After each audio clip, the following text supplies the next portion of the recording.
Poliisi e Kabalagala ezinzeeko ekizimbe kya Kingston okunoonya ababbi abayingidde mu kiro okumenya amaduuka g'abasuubuzi.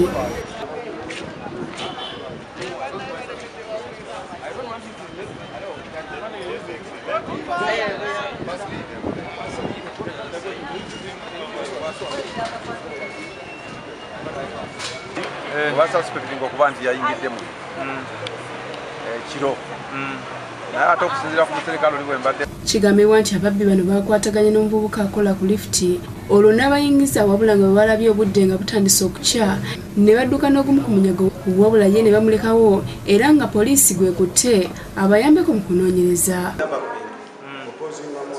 Naye ng'oli mukozi wa wano? Siri mukozi wano, kola mu lifuti. Amanya gwani? Namimba Moses. Namimba Moses. Ewa wabaddemu ekiro? Sinabira kwana ekiro, nabadde wakanga neebase. Omu kubakola ku lifuti kubanga be balina ebisumuluzo bokka ebya lifuti ate nga bwe yayise okukola ki byakozesezza kuba ate lifuti tebagimenye naye tebagiguddewo omuguzi. Ono atwaliddwa wakati mu bukuumi ekinyiriza abantu abadde beesumye ku mugajambula.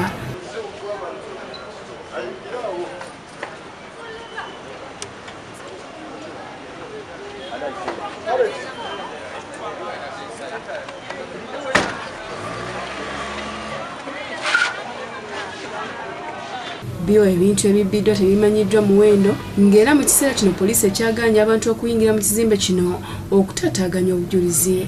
Abasuubuzi basabye bannannyini kizimbe kino okubongera obukuumi kuba mulundi gwakuna ng'ababbi bamenya ne babanyaga. Omulundi gwakuna nga batuuba naye kati ate oyo omuddu omupya tetumanyi oba akola department emulundi gwakuna nga tukoye naye nga baani abababba tetumumanyi mubbi. Safe Joseph Innocent yakusakidde gulyo lino ku Rabukede TV 1.